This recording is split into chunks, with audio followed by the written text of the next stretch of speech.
right, let's take a look. Okay, we got a gold 1847 $5. At this moment, for coins, is it more important that they're silver or gold?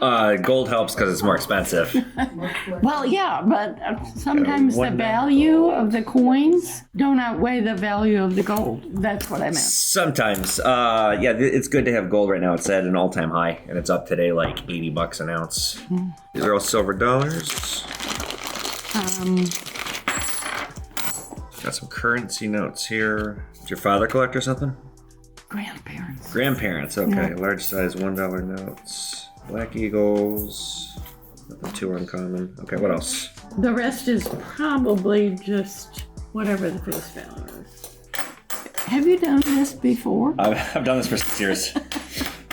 So this is 30 times face value, so each one of these is $15. Okay. Coins. I don't think they'll fall out. Yep, 15 on each of these. These you can spend. This, just pop them out and spend them. And then these are in pretty poor condition, so I'm sure that. Beat up Confederate 20. Be at $40 on that. How do you keep all this in your head? I see this stuff all day. National currency, large size, 1914 is pretty beat up. So we got these here. So we got 1,000 here. Okay, so here's my card. If somebody has a higher offer than me, I will try to beat it. That's nice of you to say. Yeah, keywords try. Okay, next up, we have a customer coming in. I've seen this lady before.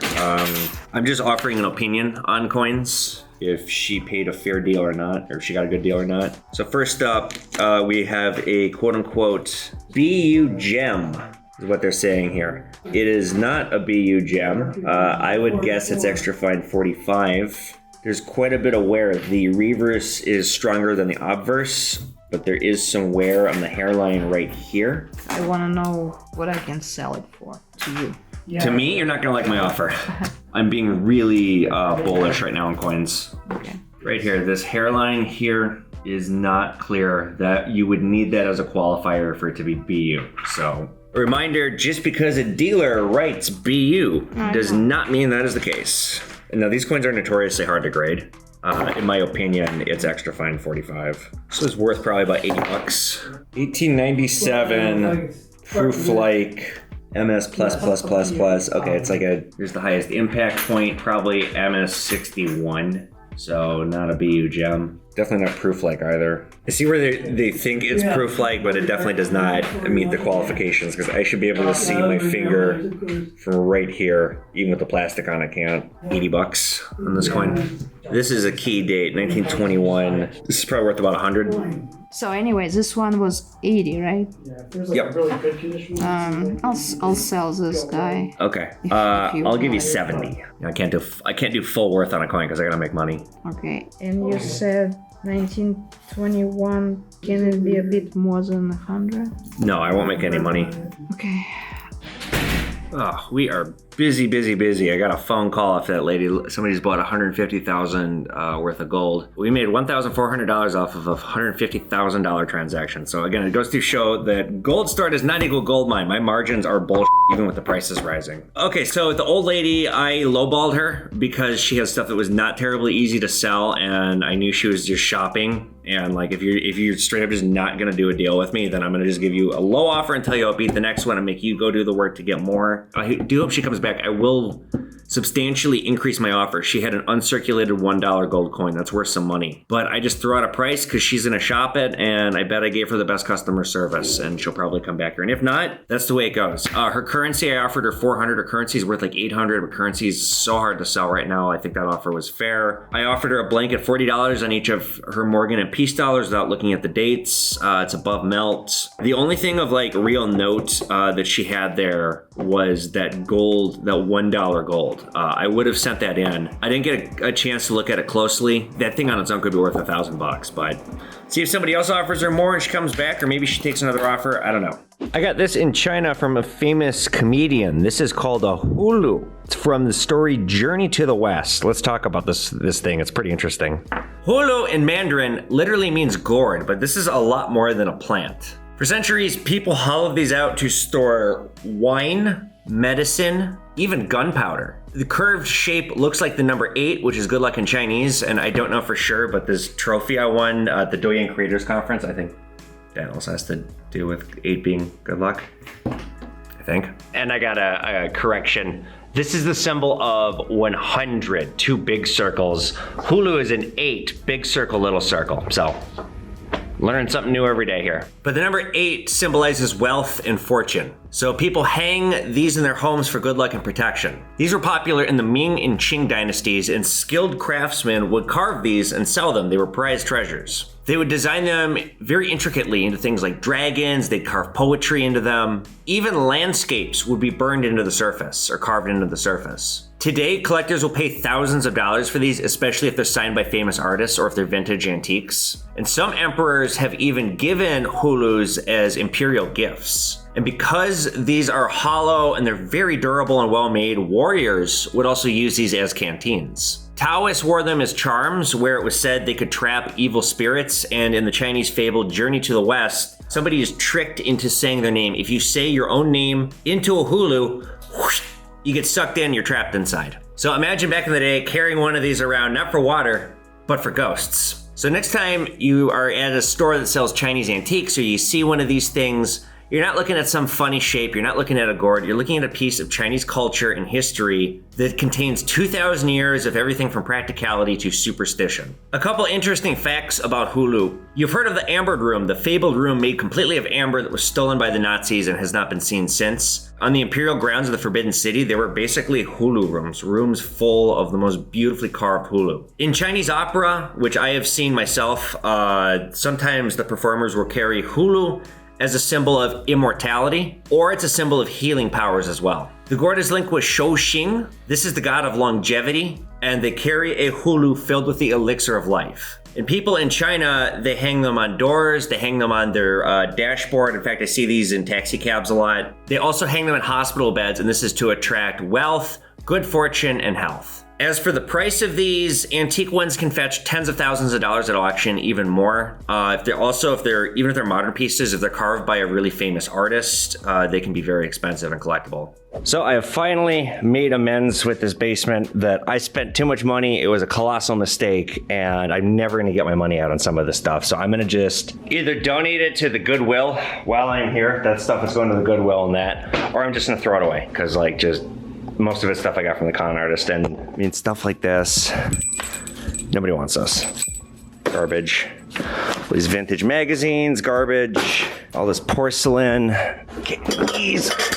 I paid a lot of money for these mash glasses. I'm gonna keep those, but like the con artist, God rest his soul, but I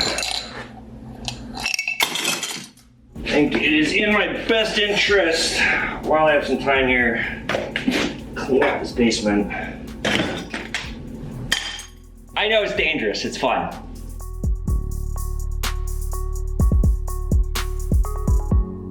Well, what can you do except learn a lesson? I made probably a $30,000 mistake with all those antiques. Not through the con artist, but just I was buying literally everything, thinking that I could make money on it, and that very foolish.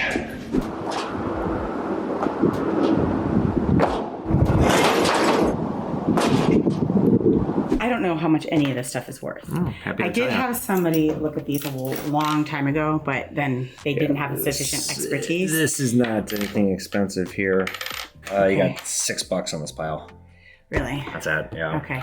So the Indian head and the They gotta be the right dates, and they gotta be in really good condition. I don't know if any of this stuff, but nobody in my family wants it, and I'm certainly not going to wear it. Okay. So I thought I would. If you got one thing that's gold, you'll be pleasantly surprised. Oh, really? Probably nothing right there. Okay.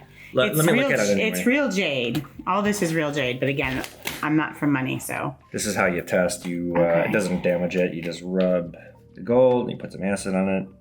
Yeah, that's good. Tiny amount of gold. Be $100 on this thing. Okay.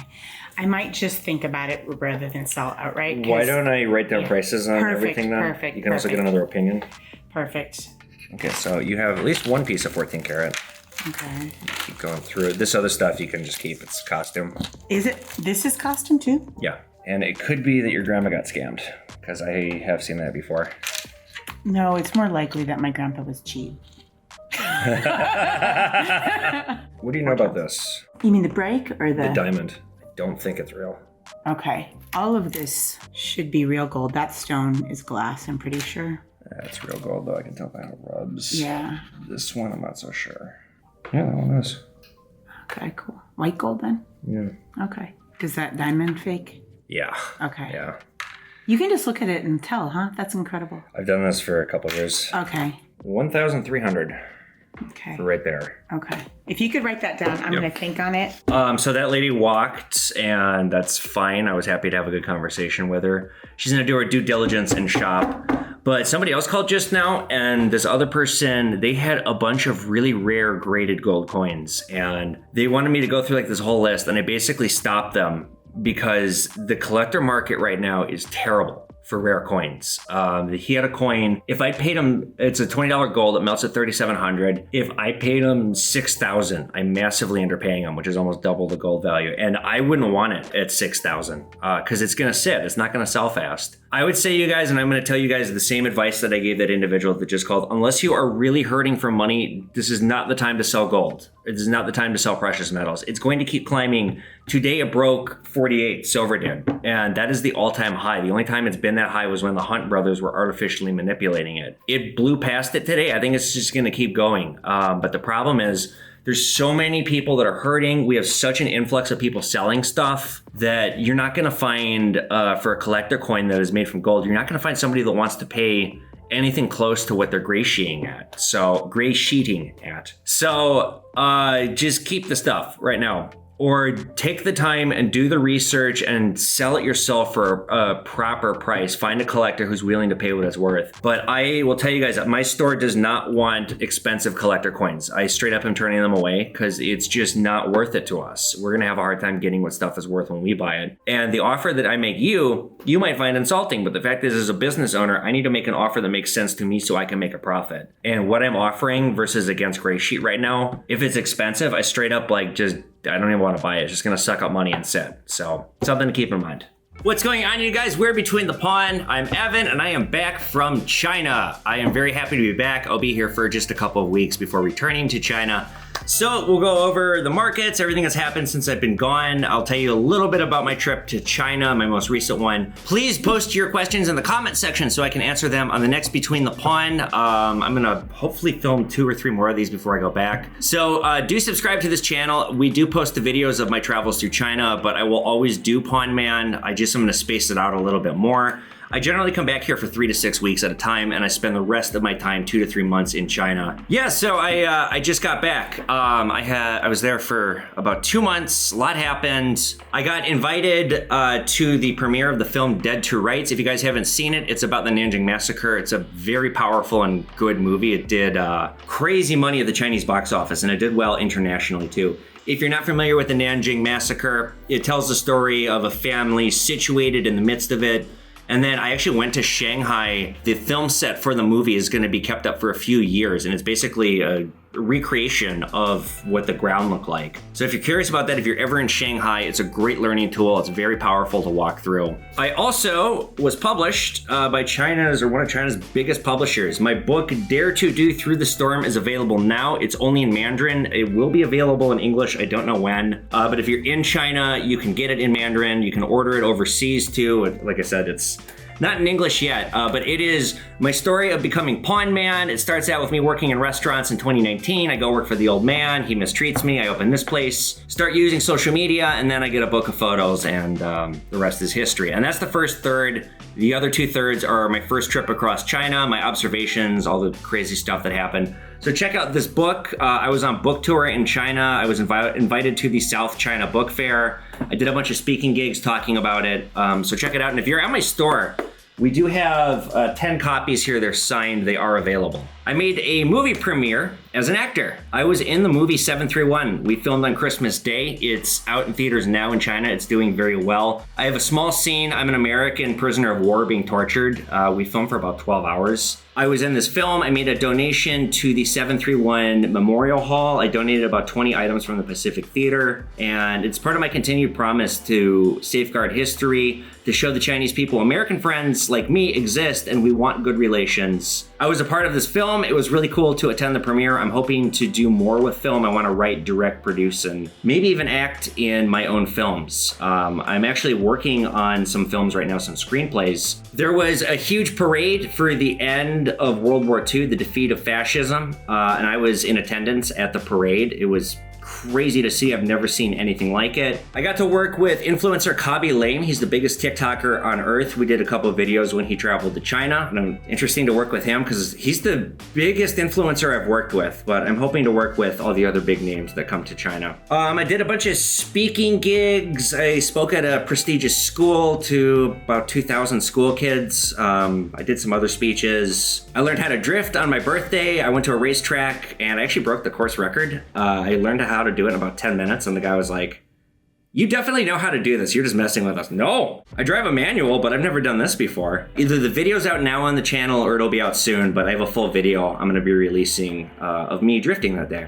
Very fun. The last big thing that happened, I met the Chinese ambassador to America in Washington, D.C. I was invited to the embassy to have a private meeting. I'm not going to say what we talked about, but we spoke for over an hour. And it just goes to show that ordinary people like you and me can do extraordinary things. One more thing, you might notice this. I won Douyin Creator Conference 2025. I won an award for top vlogger. Last thing I want to say, I've been writing a lot. My Wolf series is the 2-book series. I haven't completely finished the third one yet, but the third one is basically done. Continuing with the title Wolf, I'm not going to say the rest because I don't have a copyright on it yet. Pretty crazy story that picks up where a lot of the second one left off, and it incorporates Japan in this one. I thought, why not? It's interesting, and Japan was evil, and there's plenty of evil technology they had that I could play with in a book. So look for that probably early 2026. I do have another novel I wrote that I am ready to publish. I would like an American publisher to publish it. I don't want to self-publish. Pro tip, if you self-publish, you actually shoot yourself in the foot for being published. It makes it a lot harder. It's called Bloodbath in the Big Apple. It's a crime thriller. It's based on my very first screenplay that was a Nickel Fellow quarterfinalist in 2012. Last thing I want to talk about, you guys, is the metal market. When I left, I made some predictions and I was dead on. If you go back and watch The Last Between the Pawn, all my predictions came true. And I think we are only just getting started with this rally. I think silver is going to roar past 50 into the 60s before it starts to calm down. I think gold will be $5,000 an ounce at this time next year. Platinum also massively undervalued. I'm having a hard time getting it from my wholesaler, which tells me there's more demand than supply. But get some precious metals. You can head to pawnmonster.com for my bullion club. It starts at $100 a month. I've had so many people reaching out and thanking me for getting them into precious metals. So with that, you guys, let's get into the questions. They're on my phone. Okay, one question I got from YouTube coming from Matt Long N3Q says, "Hey, I love your show." Hey, I love your show. I have a question for the next Between the Pawn. What's your opinion on bills with fancy serial numbers, low, ladder, solid, repeater, radar, binary, star notes, birthday, anniversary? Are they worth collecting? Okay, so here's what a collector is. It's somebody who appreciates an item and they collect it because it gives them joy. If that's why you want these items, then absolutely do it. Right now, currency is in the toilet. I do not want to buy it because you won't like the offer I'm going to give you. And I'm not trying to lowball people. It's the reality of what items are selling for, either at auction, at whatnot auction, retail. We are not seeing even half of what items gray sheet for. So if you are a collector, this is a great time to buy as long as you're not buying to make money. These notes are very hard to move, even when they're not niche notes. Niche notes like radar notes, birthday notes, etc. There's way fewer people that collect those. I have such a hard time moving these notes. I basically don't buy them at all when they're offered to me. Like I said, if you are a collector and it gives you joy, do it. Are they worth it? I really don't think so. It's a very small market that collects these, and I don't see that changing. Okay, next ones are coming off of Instagram. First question comes with Thinking with Effin. How's my Chinese coming along? Look, I'm putting the effort into it. I'm 36. I started learning this language a year and a half ago. I am having a very difficult time learning it. Part of that has to do with how busy I am.